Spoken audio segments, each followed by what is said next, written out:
बिस्मिल्लाहिर्रहमानिर्रहीम। अस्सलामुअलैकुम स्टूडेंट्स, हम BSN थर्ड सेमेस्टर की सब्जेक्ट फार्मेकोलॉजी पढ़ रहे हैं। इसमें हमने इसका unit 4 anti neoplastic drugs start किया था।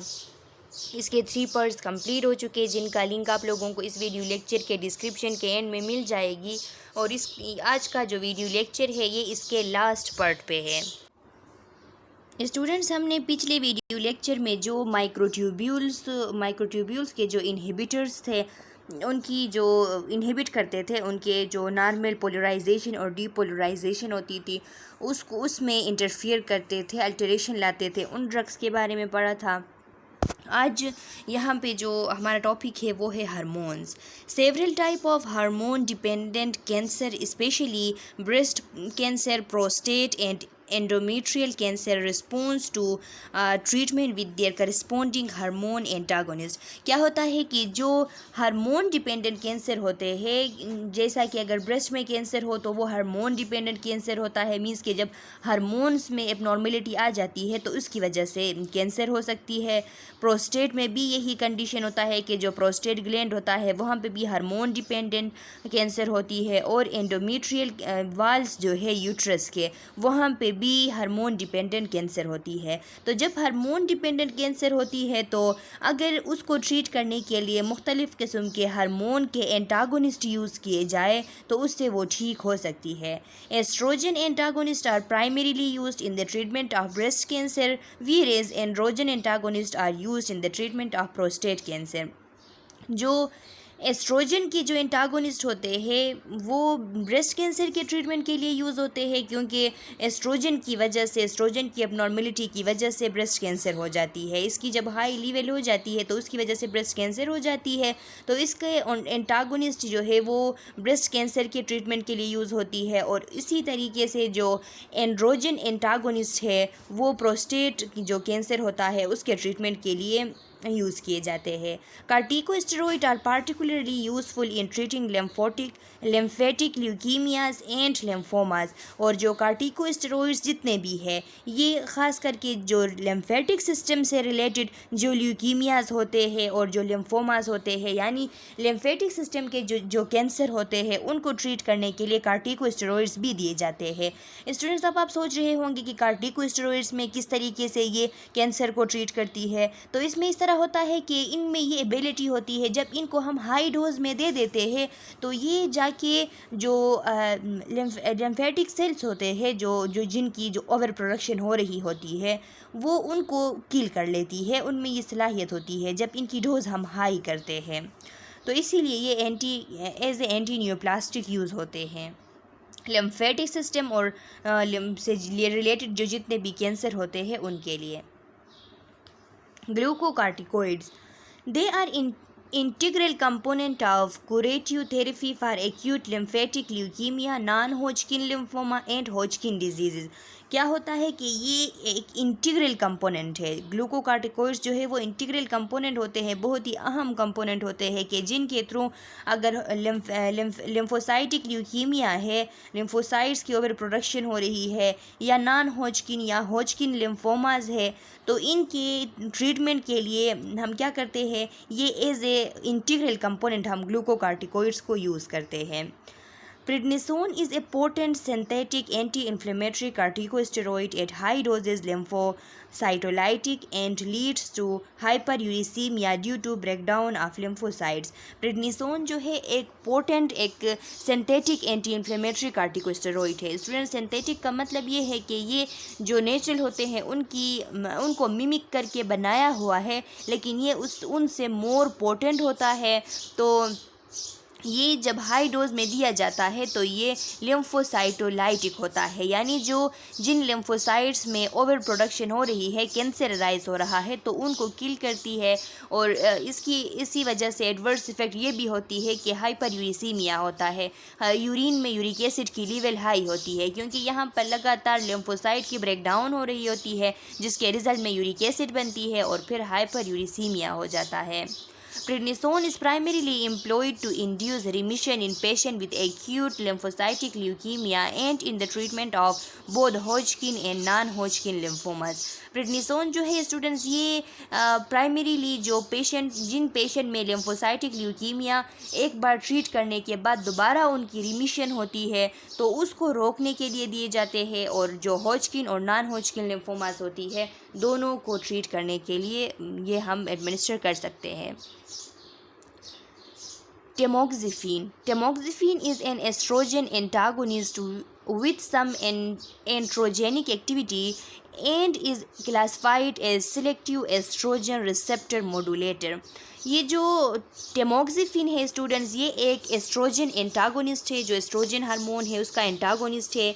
इसकी कुछ एस्ट्रोजेनिक एक्टिविटीज़ भी होती है लेकिन बहुत कम होती है, और ये इस तरीके से इसको क्लासिफाई किया गया है कि ये एस्ट्रोजन रिसेप्टर मॉड्यूलेटर है। ये सेलेक्ट करके सेलेक्टिवली जो एस्ट्रोजन के रिसेप्टर है उनमें मॉड्यूलेशन लाती है, यानी उनमें चेंजेस लाती है। It is used for first line therapy in treatment of oestrogen receptor positive breast cancer. ये जब कभी ब्रेस्ट कैंसर हो, ऐसा ब्रेस्ट कैंसर के जिसमें एस्ट्रोजन रिसेप्टर पॉजिटिव है, इसका मतलब ये है कि यानी एस्ट्रोजन की ओवर जो सिक्रीशन है उसकी वजह से अगर ब्रेस्ट कैंसर हुआ हो तो ये फर्स्ट लाइन ऑफ थेरेपी के लिए फर्स्ट चॉइस है, टेमोक्सिफिन यूज़ किया जाता है। मैकेनिज्म ऑफ एक्शन इसकी अगर हम देखें तो tamoxifen bind to oestrogen receptor in the breast tissue but the complex is unable to translocate into the nucleus for its action of initiating transcription. Normally क्या होता है स्टूडेंट्स, जब भी जो एस्ट्रोजन है वो अपने रिसेप्टर के साथ बाइंड बना लेता है तो फिर वो जब एस्ट्रोजन रिसेप्टर कम्प्लेक्स बन जाती है तो वो ट्रांसलोकेट होकर न्यूक्लियस के अंदर चली जाती है, और जब न्यूक्लियस के अंदर चली जाती है तो वहाँ पे ट्रांसक्रिप्शन की जो प्रोसेस है वो स्टार्ट हो जाती है। लेकिन यहाँ पे अगर हमने टेमोक्सिफिन दे दिया तो टेमोक्सिफिन जो जाके एस्ट्रोजन के रिसेप्टर के साथ बांध बना लेता है और टेमोक्सिफिन एस्ट्रोजन रिसेप्टर कम्प्लेक्स बना लेती है। लेकिन ये जो टेमोक्सिफिन और एस्ट्रोजन के रिसेप्टर की जो कम्प्लेक्स बन गई उसमें ये सलाहियत नहीं होती कि ये न्यूक्लियस के अंदर ट्रांसलोकेट कर जाए, न्यूक्लियस के अंदर चला जाए और वहाँ पे ट्रांसक्रिप्शन के प्रोसेस को इनिशिएट कर सके। इसमें ये एबिलिटी अब ख़त्म है। This is the complex fail to induce estrogen response. इसी वजह से ये कम्प्लेक्स जब बन जाती है टेमोक्सिफिन और एस्ट्रोजन रिसेप्टर की तो फिर एस्ट्रोजन के जो रिस्पॉन्स थे वो इंड्यूस नहीं होते हैं, वो फेल हो जाते हैं। And RNA synthesis does not occur, और ट्रांसक्रिप्शन नहीं होती तो इसका रिजल्ट ये होता है कि आरएनए की सिंथेसिस नहीं होती। The result is depletion of oestrogen receptor. इसकी वजह से जो एस्ट्रोजन रिसेप्टर होते हैं वो उनकी डिप्लीशन होती है, उनका जो है ख़ात्मा होता है। एंड द ग्रोथ और लिखा है कि and the growth promoting effect of the natural hormone and other growth hormone are suppressed. और इसके साथ साथ क्या होता है, जो ग्रोथ प्रोमोटिंग इफ़ेक्ट वाले जो नेचुरल हार्मोन थे, जो ग्रोथ प्रोमोटिंग इफ़ेक्ट हो रही थी नेचुरल हार्मोन की वजह से, और दूसरे जो ग्रोथ फैक्टर थे वो भी इसके साथ साथ सप्रेस्ड हो जाते हैं। एडवर्स ड्रग रिएक्शन अगर इसकी हम देख ले तो हॉट फ्लैशेस हो जाते हैं। हॉट फ्लैश किसे कहते हैं स्टूडेंट के सडनली स्किन जो है पूरा बॉडी में स्किन जो है वो वार्म हो जाता है और यूजुअली वो रेड कलर का हो जाता है, ख़ास करके फेस पे, नेक पे और चेस्ट पे ये जो है अच्छे से नज़र आती है। स्किन रेड हो जाता है, स्वेटिंग भी हो जाती है इसकी वजह से, और फिर कुछ मुद्दत बाद जो है वो फिर चिलिंग जो है वो स्टार्ट हो जाती है। इसके अलावा है वेजिनल ब्लीडिंग हो जाती है और वेनस थ्रोम्बोसिस भी हो जाती है। कभी कभार जो वेन्स है उनमें थ्रोम्बस बन जाती है।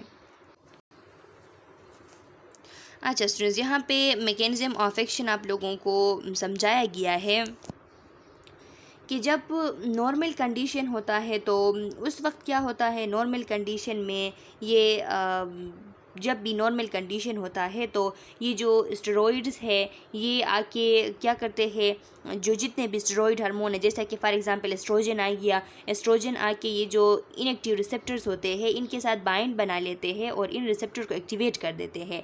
जब ये एक्टिव हो जाते हैं तो ये न्यूक्लियस के अंदर ट्रांसलोकेट हो जाते हैं, न्यूक्लियस के अंदर चले जाते हैं, और जब अंदर चले जाते हैं तो यहाँ पे steroid receptor complex bind to chromatin activating the transcription of the specific gene. ये जाके जो क्रोमेटिन होते हैं ये जाके इनके साथ बाइंडिंग बना लेते हैं, और जो ट्रांसक्रिप्शन की प्रोसेस है कि उससे एमआरएनए बनती है, फिर एमआरएनए आगे अपना जो प्रोसेस है वो स्टार्ट करती है, तो ये ट्रांसक्रिप्शन की जो प्रोसेस है वो कंटिन्यू हो जाती है। अब जब हमने एंटागोनिस्ट दे दिए, हमने अगर ये जो हार्मोन्स थे, एस्ट्रोजन थी, इसके एंटागोनिस्ट हमने एडमिनिस्टर किए तो क्या होता है, फॉर एग्जांपल ये देखिए टोमोक्सिफिन आ गया। टोमोक्सिफिन जब आ गया तो ये टोमोक्सिफिन इस स्टेरॉइड हार्मोन यानी एस्ट्रोजन के साथ compete करता है इस रिसेप्टर के लिए, और compete करके इसको हरा देता है, और ये जाके इसके साथ अटैच हो जाती है, टिमोक्सिफिन इसके साथ अटैच हो जाती है। जब टिमोक्सिफिन इसके साथ अटैच हो जाती है तो ये रिसेप्टर जो है ये इनएक्टिव हो जाता है और ये न्यूक्लियस के अंदर फिर नहीं जा सकता, और जब नहीं जा सकता तो इससे आगे का जो प्रोसेस है जिसमें ट्रांसक्रिप्शन होनी थी वो सारे रुक जाते हैं। इस तरीके से ये अपना जो मैकेनिज़्म ऑफ एक्शन है टोमोक्सिफिन जो है वो कंटिन्यू करता है। एरोमेटेज इनहिबिटर्स, यहाँ पे स्टूडेंट्स एक रिएक्शन होती है जिसे हम एरोमेटेज रिएक्शन कहते हैं। लिखा है कि the aromatase reaction is responsible for the extra adrenal synthesis of oestrogen from endosteroidine. This take place in liver, fat, muscle, skin and breast tissue including breast malignancies. आपको पता है स्टूडेंट्स के नॉर्मली क्या होता है, जो एड्रिनल ग्लैंड होती है वहाँ से जो है ये जितने भी एस्ट्रोजन्स, ये जो हार्मोन्स होते हैं, ये कार्टिकोस्टेरॉइड्स जो होते हैं, ये एड्रिनल कॉर्टेक्स जो है वहाँ से ये रिलीज़ होते हैं। अब ये जो एक प्रोसेस होता है एरोमेटेज रिएक्शन का, ये ऐसा प्रोसेस है, एक ऐसी रिएक्शन है जो कि रिस्पॉन्सिबल होती है कि ये एड्रिनल ग्लैंड से बाहर एक्स्ट्रा एड्रिनल ये एस्ट्रोजन की सिंथेसिस करती है। किस चीज़ के थ्रू करती है, एंड्रोस्टिनिडीन जो है इसके थ्रू करती है। ये जो एंड्रोस्टिनिडियोन है स्टूडेंट्स, ये एक वीक एंड्रोजन स्टेरॉइड हार्मोन होता है, एक वीक एंड्रोजन स्टेरॉइड हार्मोन होता है जी, जो कि एक रोल प्ले करता है जिसके थ्रू टेस्टोस्टेरोन और एस्ट्रोजन बन सकते हैं, लेकिन इसके लिए एरोमेटेज रिएक्शन का होना ज़रूरी होता है। अगर एरोमेटेज रिएक्शन है तो इसके थ्रू ये जो एंड्रोस्टिनिडियोन है इससे एस्ट्रोजन बन सकती है। दिस टेक प्लेस इन तो लिखा है कि ये लीवर में होती है, फेट में हो सकती है, मसल्स में हो सकती है, स्किन में, और जो ब्रेस्ट टिश्यूज़ है वहाँ पे हो सकती है, इंक्लूडिंग ब्रेस्ट मेलिग्नेंसीज़। और जब कभी ब्रेस्ट मेलिग्नेंसीज़ होते हैं तो वहाँ पे भी ये एरोमेटेज रिएक्शन जो है ये हो जाती है वहाँ पे। Peripheral aromatization is an important source of estrogen in postmenopausal women.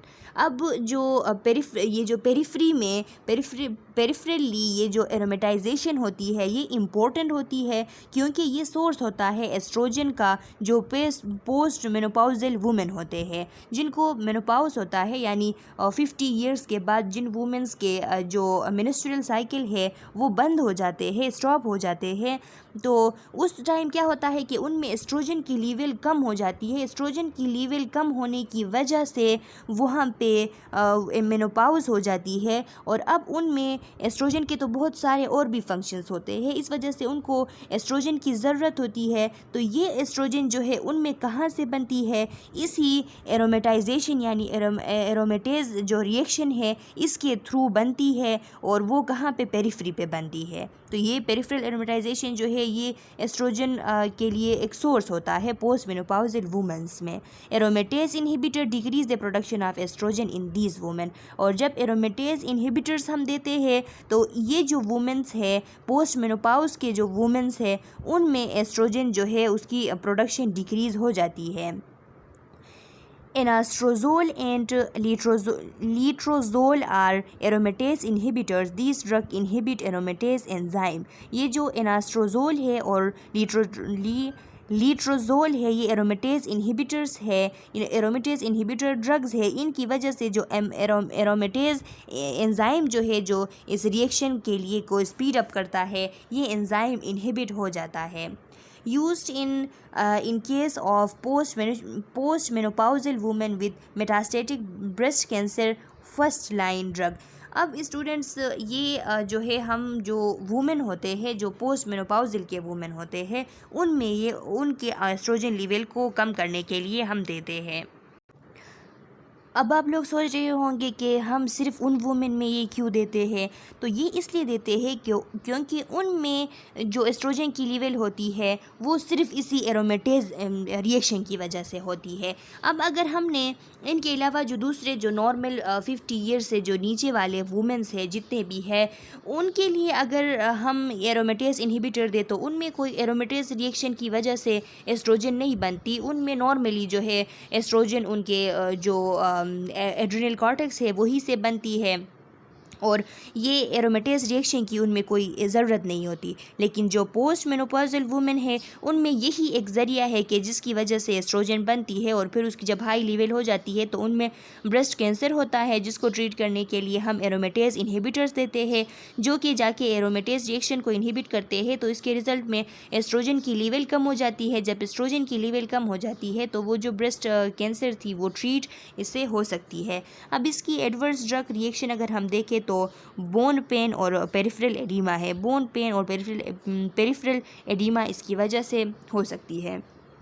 अच्छा स्टूडेंट्स, यहाँ पे जो टेमोक्सिफिन था, टेमोक्सिफिन के लिए एक बात आप लोग याद रखिए, मैं इस एरिया पे आप लोगों को बताना भूल गई कि ये जाके जब हम टेमोक्सिफिन देते हैं तो ये यहाँ जाके हमने पढ़ा कि ये जो स्टेरॉइड है, यानी जो एस्ट्रोजन है, एस्टेरॉइड हार्मोन एस्ट्रोजन है, उसके साथ ये कम्पीट करता है। ये उसके साथ जब कम्पीट करता है इस एरिया पे जब इनकी कंपटीशन हो रही होती है, कम्पीट करते हैं ये दोनों एस्ट्रोजन और टेमोक्सिफिन। तो कभी कभार इस तरह भी हो सकता है कि कुछ मुद्दत के लिए टेमोक्सिफिन ने इसको इन्हिबिट किया, अब ये इसके साथ मुकाबला करते करते शायद ये भी उसको इन्हिबिट कर सकती है। तो इस वजह से क्या करते हैं, इस वजह से एक ड्रग होता है लियोप्रोलाइड, उसका नाम होता है लियोप्रोलाइड। ये एक गोनेडोट्रोपिन रिलीजिंग हार्मोन्स जो है उनका एक एंटागोनिस्ट होता है। अब स्टूडेंट्स, आपको पता है कि हार्मोन्स किस तरीके से रिलीज़ होते हैं। हार्मोन्स इस तरीके से रिलीज़ होते हैं कि जब कभी हमारा जो हाइपोथैलेमस है, हाइपोथैलेमस से गोनेडोट्रोपिन रिलीजिंग हार्मोन सिक्रीट होते हैं। अब गोनेडोट्रोपिन रिलीजिंग हार्मोन जब वो रिलीज़ होते हैं तो वो क्या करते हैं, पिट्यूटरी ग्लैंड जो है उस पर एक्ट कर देते हैं। जब पिट्यूटरी ग्लैंड पे एक्ट कर देते हैं तो वहाँ से ल्यूटिनाइजिंग हार्मोन और फॉलिकल स्टिमुलेटिंग हार्मोन रिलीज़ होते हैं। ये ल्यूटिनाइजिंग हार्मोन और फॉलिकल स्टिमुलेटिंग हार्मोन जो है वो जाके गोनेड्स पर एक्ट कर देते हैं। जब गोनेड्स ओवरीज पे या टेस्टिस पे एक्ट करते हैं तो या तो टेस्टोस्टेरोन या जो है एस्ट्रोजन रिलीज़ होती है।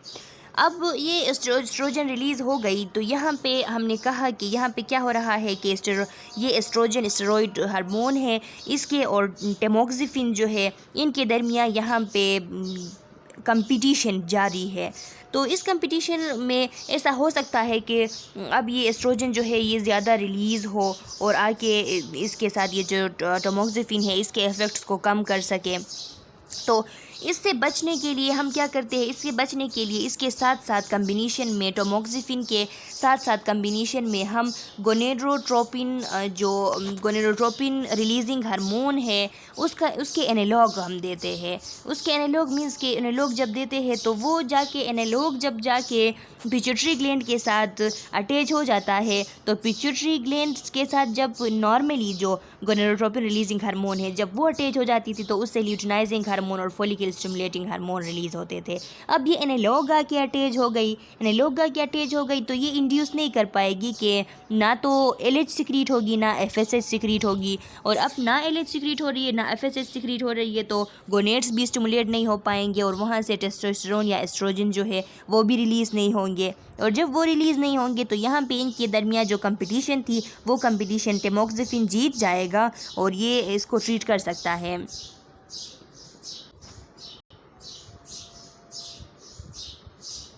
अच्छा स्टूडेंट्स, अब है estrogens. Estrogens had been used in the treatment of prostatic cancer. Estrogen inhibit the growth of prostatic tissue by blocking the production of luteinizing hormone, thereby decreasing the synthesis of androgen in the testes. Estrogen जो है इसको अक्सर use किया जाता है prostatic cancer के treatment के लिए। एस्ट्रोजन जाके प्रोस्टेटिक जो टिश्यू है उनके ग्रोथ को इनहिबिट करता है। किस तरीके से? क्योंकि जो LH की ल्यूटिनाइजिंग हार्मोन की जो प्रोडक्शन है उसको इनहिबिट करती है। जब ल्यूटिनाइजिंग हार्मोन की जो प्रोडक्शन है वो इनहिबिट हो जाती है तो क्या होता है कि ये जो एंड्रोजन की सिंथेसिस है टेस्टीज़ में ये भी डिक्रीज़ हो जाती है और इससे जो ओवर ग्रोथ हो रही थी प्रोस्टेटिक टिश्यू की वो भी इनहिबिट हो जाती है। Thus tumours that are dependent on androgen are affected. अब इसकी वजह से जो ट्यूमर्स जो कि क्या करते थे कि डिपेंडेंट होते थे एंड्रोजन्स पे, जो भी ट्यूमर्स एंड्रोजन पे डिपेंडेंट ट्यूमर्स है वो अब उनका ख़ात्मा हो जाता है, वो इफ़ेक्ट हो जाते हैं। एडवर्स इफेक्ट एस्ट्रोजन की क्या है? Oestrogen treatment can cause serious complication such as thromboemboli, myocardial infarction, strokes and hypercalcaemia. अब एस्ट्रोजन की ट्रीटमेंट चूँकि ये हार्मोन है और इसको एडमिनिस्टर किया जा रहा है तो इसकी वजह से सीरियस कॉम्प्लिकेशंस काज हो सकती है जिनमें थ्रोम्बोएम्बोलिज्म हो सकती है, यानी थ्रोम्बस बन जाता है और वो डिटेच होके चला जाता है हमारे किसी बारीक से आर्टरीज़ के अंदर। जब चला जाता है तो वहाँ पे ब्लॉकेज काज कर देता है जिसकी वजह से मायोकार्डियल इन्फार्क्शन, स्ट्रोक्स वगैरह हो जाती है, और इसके साथ साथ इसकी वजह से हाइपरकैल्सीमिया भी हो सकता है, उसकी वजह से किडनी स्टोन, ब्लडर स्टोन बन सकते हैं। Men who are taking estrogen may experience gynecomastia and impotence। और जो मेल जिनको प्रोस्टेट कैंसर है और उसकी ट्रीटमेंट के लिए एस्ट्रोजन ले रहे हैं तो इसका एडवर्स इफ़ेक्ट ये हो सकता है कि उनको गायनिकोमेस्टिया हो, मीन्स के उनके जो ब्रेस्ट है उनकी स्वेलिंग हो जाती है और इम्पोर्टेंस हो सकती है। अब students gonadotropin releasing hormone analogues. अब ये गोनेडोट्रोपिन हार्मोन रिलीजिंग एनालॉग्स है जिनकी थोड़ी देर पहले हमने बात की थी कि हम इनको भी कम्बिनेशन में यूज़ करते हैं कि टेमोक्सिफिन के साथ इसको कम्बिनेशन में यूज़ कर सकते हैं। वहाँ पे लियोप्रोलाइड का नेम मैंने लिया था तो ये अब इनके बारे में पढ़ते हैं। लिखा है कि लियोप्रोलाइड, गोसारेलिन एंड ट्राइप्टोरेलिन ये इसके मेंबर्स है। ये आपने याद करने हैं स्टूडेंट्स के लियोप्रोलाइड, गोसारेलिन और ट्राइप्टोरेलिन जो है ये इसके मेंबर्स है। इनमें से कॉमनली जो यूज़ होता है ख़ास करके टेमोक्सिफिन के साथ जो कम्बिनेशन में यूज़ होता है वो लियोप्रोलाइड है। Effective in management of prostatic carcinomas when given in constant dosages they inhibit the release of pituitary luteinizing hormone and follicle stimulating hormone. ये प्रोस्टेटिक कार्सिनोमाज जो है उनके लिए ट्रीटमेंट मैनेजमेंट के लिए इफ़ेक्टिव है। जब इनको कांस्टेंट डोजेस में दिया जाता है तो ये जाके पिट्यूटरी ग्लैंड से जो ल्यूटिनाइजिंग हार्मोन और जो फॉलिकल स्टिमुलेटिंग हार्मोन की रिलीज़ है उसको इनहिबिट कर सकते हैं। किस तरीके से? हमें पता है कि जब भी हमारे हाइपोथैलेमस से गोनेडोट्रोपिन रिलीजिंग हार्मोन सिक्रीट होती थी और वो आके पिट्यूटरी ग्लैंड को स्टिमुलेट करती थी कि वहाँ से FSH और LH बने, तो वहाँ से फिर इस FSH और LH बनती थी। अब ये उसके एनालॉग्स है, ये जाके उसके साथ जब अटैच हो जाएंगे पिट्यूटरी ग्लैंड के साथ तो वो आगे FSH और LH जो है इसको रिलीज़ नहीं कर पाएगी। These drugs suppress gonadal function due to down regulation and desensitization of gonadotropin releasing hormone receptor। इनकी वजह से जो गोनेड्रोट्रोफिन रिलीजिंग हार्मोन की जो रिसेप्टर्स है वो डाउन रेगुलेशन उनकी हो जाती है, वो डिसेंसिटाइज हो जाते हैं। तो इसी वजह से ये जो गोनेडल फंक्शन है वो सप्रेस हो सकती है, यानी इम्पोर्टेंस वगैरह ये काज हो सकती है इन ड्रग्स की वजह से। एडवर्स ड्रग रिएक्शन इसकी क्या है? लियोप्रोलाइड में काज गाइनिकोमेस्टिया, हेमेटूरिया, इम्पोर्टेंस एंड टेस्टिकुलर एट्रोफी। लियोप्रोलाइड जो है इसकी वजह से गाइनिकोमेस्टिया हो सकता है, थोड़ी देर पहले हमने पढ़ा। हेमेटूरिया हो सकता है, यानी यूरिन के साथ जो है ब्लड आ सकती है। इम्पोर्टेंस हो सकती है, यानी जो सेक्स ड्राइव है वो इनहिबिट हो जाती है। टेस्टिकुलर एट्रोफी हो जाती है, वो उसमें जो है उनकी साइज़ में और उनके सेल्स के जो नंबर है उनमें डिक्रीज़ आ जाती है और उनका साइज़ जो है वो छोटा रह जाता है। अब स्टूडेंट्स एक और क्लास है मोनोक्लोनल एंटीबॉडीज़। ये भी कुछ ड्रग्स है जो कि मैलिग्नेंसीज़ को ट्रीट करती है। ये मोनोक्लोनल एंटीबॉडीज़ इनको क्यों कहा जाता है? स्टूडेंट्स इनको बनाते वक्त इस तरह किया गया था कि जो प्लाज्मा सेल्स है माइस के, और ये जो माइसिस होते हैं और जो हेमस्टर्स होते हैं जो रोडेंट्स के ग्रुप के जो एनिमल्स हैं, उनसे प्लाज्मा सेल्स जो है वो लिए जाते हैं और बायोटेक्नोलॉजी के थ्रू उन प्लाज्मा सेल्स पे इस तरह के एक्ट करते हैं कि उनको इमॉर्टल बनाया जाता है। इमॉर्टल सेल्स हम उन सेल्स को कहते हैं जो कि रेपिडली डिवाइडिंग होते हैं। तो वो माइस के सेल्स जो है, रोडेंट के सेल्स जो है, उनको इमॉर्टल बनाया जाता है। तो वो रिपीटली वो डिवाइड होते हैं, और जब रिपीटली डिवाइड होते हैं तो वो साथ साथ एंटीबॉडीज़ भी बनाए जाते हैं। तो ये जितने भी मोनोक्लोनल सेल्स हैं, एक सेल्स के साथ उसके साथ जो है उसको मोनोक्लोनल बनाया गया था। अब आगे उसी की वजह से और सेल्स जितने भी बनते जा रहे हैं सब मोनोक्लोनल सेल्स से, और सब एंटीबॉडीज़ बनाते जा रहे हैं। और फिर क्या लास्ट में क्या करते हैं, इन एंटीबॉडीज़ को एक्सट्रैक्ट करते हैं और उनको ब्रेस्ट कैंसर के ट्रीटमेंट के लिए यूज़ किया जाता है। ये आपने याद रखना है कि मोनोक्लोनल एंटीबॉडीज़ जो ड्रग्स है ये सिर्फ ब्रेस्ट कैंसर के कैंसर को ट्रीट कर सकती है। क्यों? क्योंकि मोनोक्लोनल एंटीबॉडीज़ जो है वो एक प्रोटीन है जिसका नाम HER2 प्रोटीन है। ये सिर्फ उसी पे एक्ट करके उसको इनहिबिट कर सकते हैं, जो कि HER2 प्रोटीन है। और ये HER2 प्रोटीन जो है ये सिर्फ ब्रेस्ट कैंसर के सेल्स में पाया जाता है, उनके सेल्स के सरफेस में पाया जाता है। तो ये जाके मोनोक्लोनल एंटीबॉडीज़ जितने भी है HER2 जो प्रोटीन होते हैं उनको इनहिबिट करते हैं। जब उनको इनहिबिट करते हैं तो ये ब्रेस्ट कैंसर जो है ये फिर ट्रीट हो जाती है।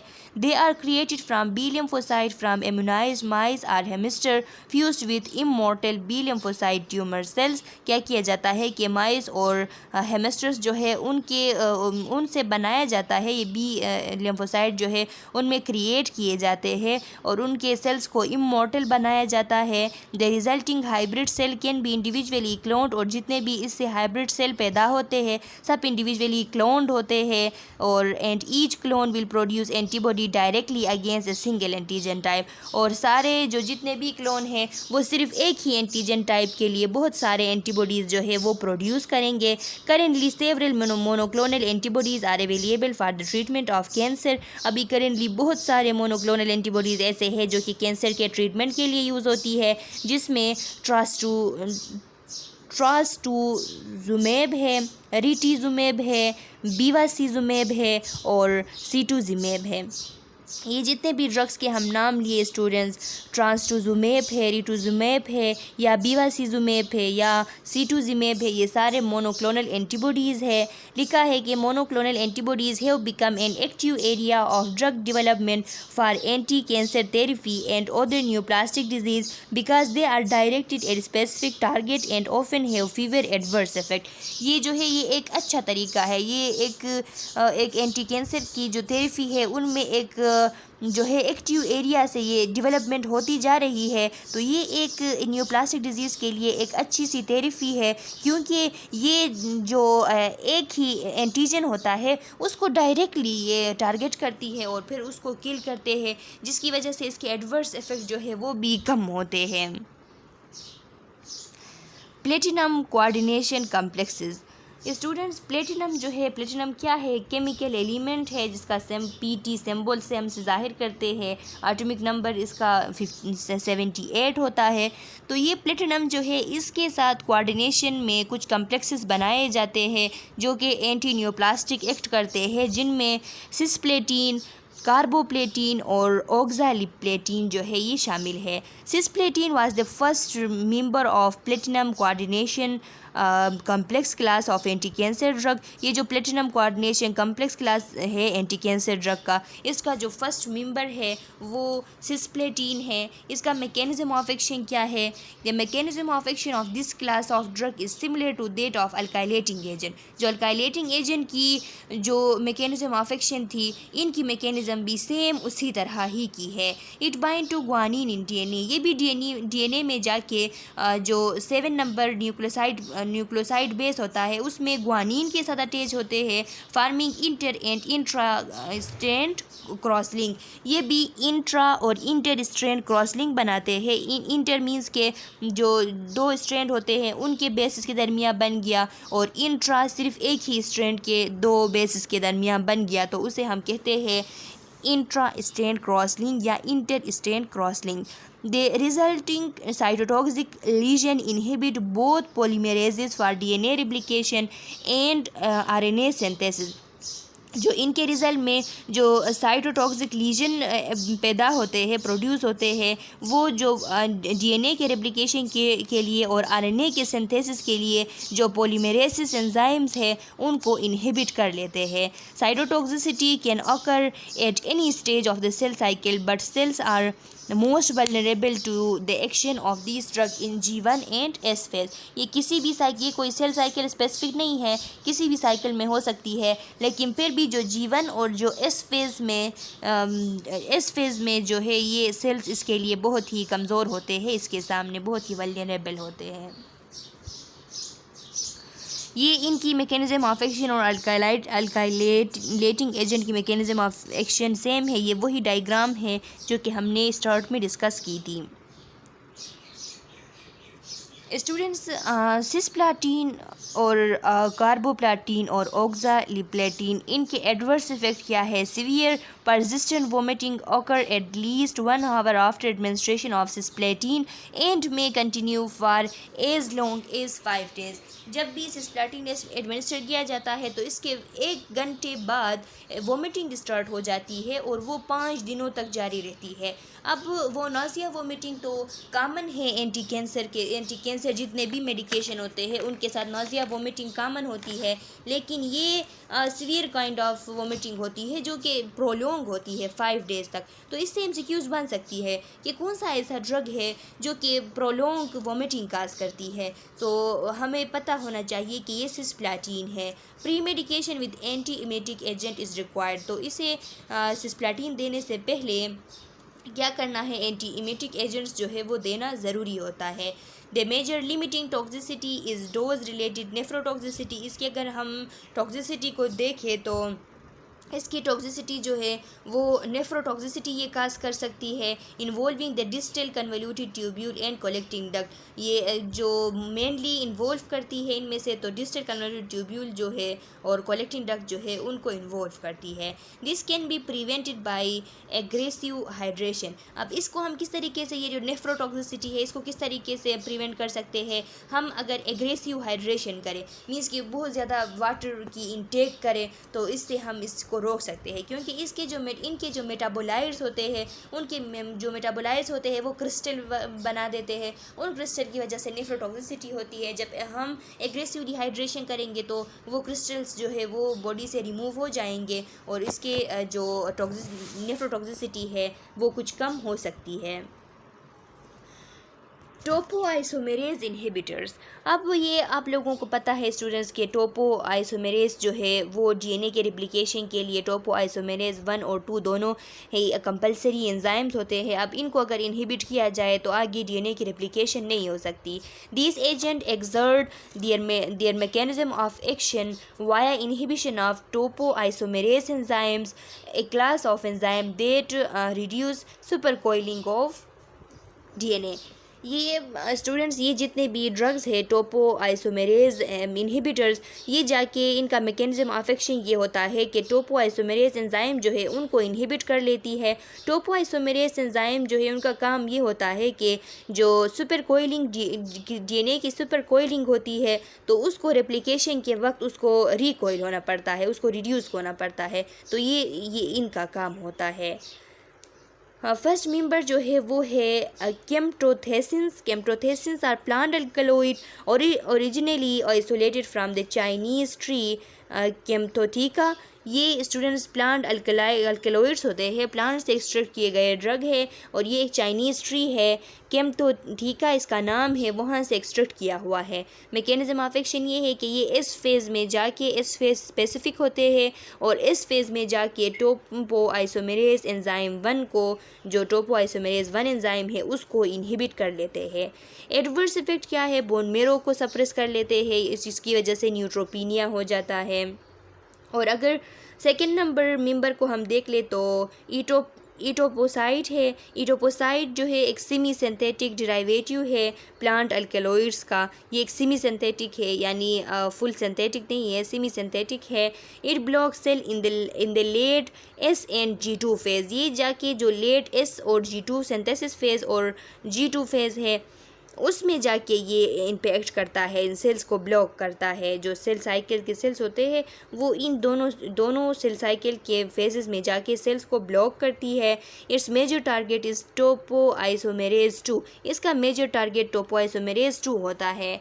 ये इफ़ेक्टिव ज़्यादा, ये जो इटोपोसाइट है ये केम्प्टोथेसिन से ज़्यादा एक्टिव होते हैं। क्योंकि एक्टिव इफ़ेक्टिव होते हैं, इनकी असर ज़्यादा होती है, क्योंकि केम्प्टोथेसिन जो होते हैं वो सिर्फ और सिर्फ टोपो आइसोमेरेज 1 को इनहिबिट कर सकते हैं, लेकिन ये जो इटोपोसाइट है ये टोपो आइसोमेरेज 1 और 2 दोनों को इनहिबिट करती है और 2 जो है वो इसका मेजर टारगेट होता है। Dose limiting myelo suppression, dose से रिलेटेड कुछ माइलो सप्रेशन काज कर सकती है जिसकी वजह से ल्यूकोपीनिया हो सकता है, WBCs की कमी आ सकती है, जो कि इसकी मेजर टॉक्सिसिटी है। Tyrosine kinase inhibitors. अब स्टूडेंट्स टायरोसिन काइनेस इनहिबिटर्स है, ये टायरोसिन काइनेस जो है ये एक एंजाइम होता है जो कि इसका काम ये होता है कि ये जो फास्फेट ग्रुप है ATP से उसको ट्रांसफ़र करता है, ATP से निकाल के उसको सेल के अंदर एक प्रोटीन जो है उसको ट्रांसफ़र कर देती है। टायरोसिन काइनेस का ये काम होता है कि ये ATP से जो ये असल में ये एक एंजाइम होती है, इसका काम ये होता है कि ATP से जो फास्फेट ग्रुप है उसको निकाल के ट्रांसफ़र करती है सेल के अंदर जो प्रोटीन होते हैं उनको।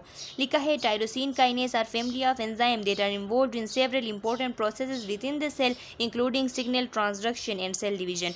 इसके बहुत सारे फंक्शंस होते हैं सेल के अंदर, इंपॉर्टेंट प्रोसेसेस करते हैं, जैसा कि सेल सिग्नल्स की ट्रांसडक्शन और सेल डिवीजन में इनका किरदार होता है। Many tyrosine kinase inhibitors are available and these agents have a wide variety of application in the treatment of cancer। बहुत सारे टायरोसिन काइनेस इनहिबिटर्स मौजूद है और इन एजेंट्स का एक वाइड वैरायटी ऑफ एप्लीकेशन होता है, यानी इसकी वाइड वैरायटी ऑफ यूज़ होती है कैंसर के ट्रीटमेंट के लिए। अब टायरोसिन काइनेस इनहिबिटर्स में इमाटिनिब है, डिज़ाटिनिब है और नीलोटिनिब है। Imatinib is use for the treatment of chronic myelogenous leukaemia. ये जो क्रोनिक माइलोजीनियस ल्यूकीमिया होता है स्टूडेंट्स, ये एक बोन मेरो डिज़ीज़ होती है जिसमें बोन मेरो से बहुत सारे ब्लड सेल्स जो है WBCs जो होते हैं वो रिलीज़ होते हैं। तो उसको ट्रीट करने के लिए, जिसे हम क्रोनिक माइलोजीनियस ल्यूकीमिया कहते हैं, उसको ट्रीट करने के लिए इमाटिनिब यूज़ होता है। It act as a signal transduction inhibitors. ये जाके जो सिग्नल ट्रांसडक्शन होती है उसको इनहिबिट करने का काम करता है। Used specifically to inhibit tumour tyrosine kinase activity. ख़ास करके जो ट्यूमर के अंदर टायरोसिन काइनेस की जो एक्टिविटी होती है स्पेसिफिकली उसको इनहिबिट करने के लिए ये बनाए हुए हैं। The ability of imatinib to occupy the kinase pocket prevent the phosphorylation of tyrosine on the substrate molecule and hence inhibit subsequent steps that lead to cell proliferation। इस इमेटेनिब के साथ ये एबिलिटी होती है कि ये जो काइनेस का एक पॉकेट होता है जिसमें साइक्लिन जो है वो आके अटैच हो जाती है। तो यहाँ पे क्या होता है, यहाँ पे काइनेस की जो पॉकेट है इमेटेनिब उसको प्रिवेंट करती है कि वहाँ पे जो टायरोसिन की फास्फोरिलेशन है सबस्ट्रेट मॉलिक्यूल पे उसको भी प्रिवेंट करती है। ये इस पॉकेट को बंद करती है। पॉकेट को जब बंद करती है तो टायरोसिन की जो फास्फोरिलेशन होनी थी इस सबस्ट्रेट मॉलिक्यूल पे तो वो नहीं होती। हेंस इसी तरीके से जो सब्सिक्वेंट स्टेप है जिसकी थ्रू सेल की प्रोलिफरेशन होती है उसको इनहिबिट कर देती है। These agent are all available in oral formulation, ये सारे ओरल फार्मूलेशन में अवेलेबल होते हैं। And they are associated with notable toxicities, और इनके कुछ नोट करने वाले टॉक्सिसिटीज़ भी होते हैं जैसा कि फ्लूइड रिटेंशन इनकी वजह से हो सकती है और QT प्रोलंगेशन हो सकती है। QT प्रोलंगेशन का मतलब ये है स्टूडेंट्स के जो Q वेव और T वेव होता है उनके दरमियान जो फासला होता है, जो टाइमिंग होता है वो एलोंगेट हो जाता है। मिसलिनियस एजेंट, अब स्टूडेंट्स कुछ मिसलिनियस एजेंट है। अब इन ड्रग्स को मिसलिनियस एजेंट क्यों कहा गया है? ये इसलिए कहा गया है कि बाकी के जो जितने भी एंटी न्यूप्लास्टिक ड्रग्स हैं उनके ग्रुप थे ये किसी ग्रुप में शामिल नहीं होते, तो इस वजह से इनको मिसलिनियस एजेंट कहा जाता है, जिनमें एक एस्परजिनेज है और एक इंटरफेरॉन है। Asparaginase, L asparaginase catalyze the deamination of asparagine to aspartic acid and ammonia. Students ये जो एल एस्परजिनेस एंजाइम है ये क्या करता है, डीएमिनेशन करता है, माइन ग्रुप की डीएमिनेशन करके किसके साथ करता है, जो एस्परजीन है उसके साथ। एस्परजीन एक अमाइनो एसिड है, उसकी डीएमिनेशन करता है, एमिनेशन करके उसको एस्पर्टिक एसिड और एमोनिया में कन्वर्ट कर लेता है। L asparaginase is used in combination therapy to treat childhood acute lymphocytic leukaemia. अब जो एल एस्परजिनेज है ये कम्बिनेशन थेरेपी में यूज़ होता है जो चाइल्डहुड की एक्यूट लिम्फोसाइटिक ल्यूकीमिया होती है उसको ट्रीट करने के लिए। Its mechanism of action is based on the fact that some neoplastic cell require an external source of asparagine because of their limited capacity of synthesize sufficient amount of fat amino acid to support growth and function. इसकी mechanism of action जो है वो इस fact पे base करती है कि जो बाज़ न्यूप्लास्टिक सेल्स होते हैं उनको एक्सटर्नली एस्परजीन के सोर्स की ज़रूरत होती है। क्योंकि because of their limited capacity to synthesise sufficient amount of amino acid, क्योंकि उनकी लिमिटेड कैपेसिटी होती है, उनकी सलाहियत इतनी नहीं होती कि वो सफिशिएंटली अमाइनो एसिड जो है वो सिंथेसाइज कर सके अपने ग्रोथ और अपने फंक्शन को सपोर्ट करने के लिए। तो जब वो अपने लिए सही तरीके से नहीं बना सकते तो उनको बाहर से इसकी ज़रूरत होती है। L asperginase hydrolyzes blood aspergine and thus deprives the tumor cell of amino acid which is needed for protein synthesis। अब ये जो L asperginase है ये एस्परजीन को हाइड्रोलाइज करती है, ब्लड में जितना भी एस्परजीन है उसको हाइड्रोलाइज करती है। जब उसको हाइड्रोलाइज करती है जो ट्यूमर सेल को जो एस्परजीन चाहिए होती थी उनकी मुख्तलिफ़ किस्म के ग्रोथ और उनके फंक्शन के लिए चाहिए होती थी, अब वो उससे महरूम हो जाते हैं, डिप्राइव हो जाते हैं, which is needed for protein synthesis, क्योंकि उनको ये प्रोटीन सिंथेसिस के लिए चाहिए होती है। और उसकी एडवर्स ड्रग रिएक्शन जो है वो एक्यूट पेंक्रियाटाइटिस है, इनकी वजह से एक्यूट पेंक्रियाटाइटिस हो सकती है। अब इंटरफेरॉन्स है। Human interferons are biological response modifiers. Human interferons जो होते हैं वो बायोलॉजिकली रिस्पॉन्स मॉडिफायर्स है। रिस्पॉन्स मॉडिफायर्स मतलब ये कि ये जब जो कैंसर सेल्स होते हैं जो वायरल इन्फेक्टेड सेल्स होते हैं उस सेल की जब वो सेल एक सेल है ये जब वायरस की वजह से इन्फेक्ट हो जाता है या कैंसर की वजह से इन्फेक्ट हो जाता है तो वहाँ से इंटरफेरॉन रिलीज़ होते हैं। और इंटरफेरॉन जब रिलीज़ होते हैं तो ये बायोलॉजिकल जो रिस्पॉन्स है उनको मॉडिफाई करते हैं। ये जो दूसरे सेल्स हैं उनको बता देते हैं कि ये इस तरह का कंडीशन आया हुआ है, इसके लिए अपने आप को तैयार रखो। तो इसलिए कहते हैं कि ये बायोलॉजिकल रिस्पॉन्स मॉडिफायर्स है। मैकेनिज्म ऑफ एक्शन इनका क्या होता है? Interferon interact with surface receptor on the other cell at which side they exert their effect. ये इंटरफेरॉन्स जो है ये जो सरफेस रिसेप्टर होते हैं सेल्स के वहाँ क्या करते हैं, जो सेल्स के ऊपर सरफेस रिसेप्टर्स होते हैं at which side they exert their effect। जिस जिस साइट पे वो अपने जो इफ़ेक्ट है उसको एक्सर्ट करते हैं। इसका मतलब ये है कि जो जिस जिस साइड से इन पर जो है अटैक किया गया हुआ है, जिस साइड से इन पर इफ़ेक्ट किया हुआ है, तो ये उस साइड से निकल के जो दूसरे जो सेल्स हैं मींस के उनको क्या करते हैं, उनके साथ इंटरेक्ट करते हैं और इंटरेक्ट करके उनको इस चीज़ के ख़ात्मे के लिए उनको स्टिमुलेट करते हैं।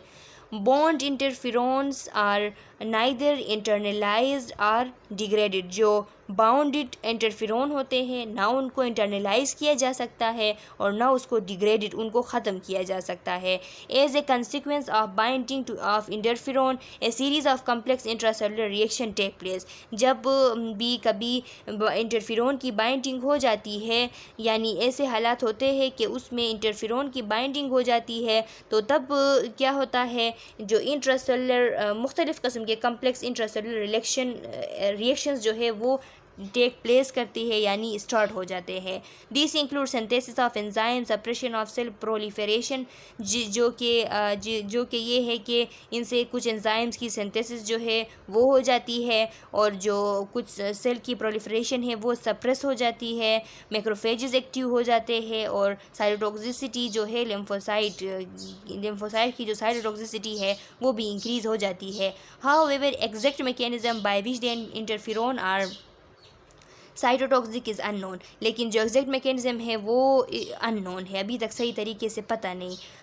Interferon is presently approved for the management of hairy cell leukemia. Interferon अभी प्रेजेंटली कुछ ऐसे कंडीशंस है जिनको ट्रीट करने के लिए यूज़ होती है, जैसा कि हेरी सेल ल्यूकीमिया है। ये जो बी सेल्स होते हैं, बी लिम्फोसाइट होते हैं, उनका कैंसर होता है जिसमें बी लिम्फोसाइट इतने ओवरली प्रोड्यूस होते हैं कि वो माइक्रोस्कोप से जब उनको देखते हैं तो हेयर के शक्ल में नज़र आते हैं, तो इसलिए इसको हेरी सेल ल्यूकीमिया कहा गया है।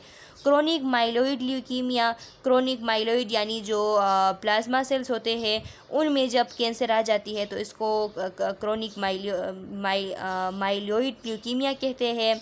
And acquired immunodeficiency syndrome related Kaposi's sarcoma, और जो एड्स रिलेटेड केपोसिस सरकोमा है, केपोसिस सरकोमा वो कैंसर होती है जिसमें माउथ से लेके जीआई ट्रैक्ट के जितने भी म्यूकस मेम्ब्रेन है एनस तक सब जो है अफेक्टेड हो जाते हैं और बॉडी पे पार्पल कलर के छोटे छोटे पारपुरे जो है वो नज़र आते हैं। तो इस कंडीशन को हम कहते हैं कि ये केपोसिस सरकोमा है। तो जब एड्स की वजह से, एड्स जब होता है किसी पेशेंट को, तो उसकी वजह से उसको केपोसिस सरकोमा भी हो जाता है क्योंकि इम्यून सिस्टम कंप्रोमाइज़ होता है।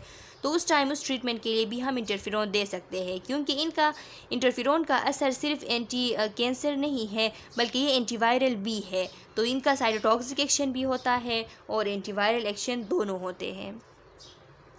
अच्छा students, prevention management of cancer chemotherapy induce adverse drug reaction. अब हमें पता है कि कैंसर के कीमोथेरेपी जब हम करते हैं तो उससे रिलेटेड बहुत सारे एडवर्स ड्रग रिएक्शन जो है वो प्रोड्यूस होते हैं। अब उनमें क्या क्या है, नोजिया वोमिटिंग है, उसको हम किस तरीके से ट्रीट कर सकते हैं। 5-HT3 जो सेरोटोनिन रिसेप्टर जिन्हें हम कहते हैं, या 5-HT3 रिसेप्टर कहते हैं या सेरोटोनिन रिसेप्टर कहते हैं, इनकी एंटागोनिस्ट हम दे सकते हैं, जैसा कि एंडोस्टेरोन है। इसकी वजह से नोजिया वोमिटिंग ट्रीट हो सकती है।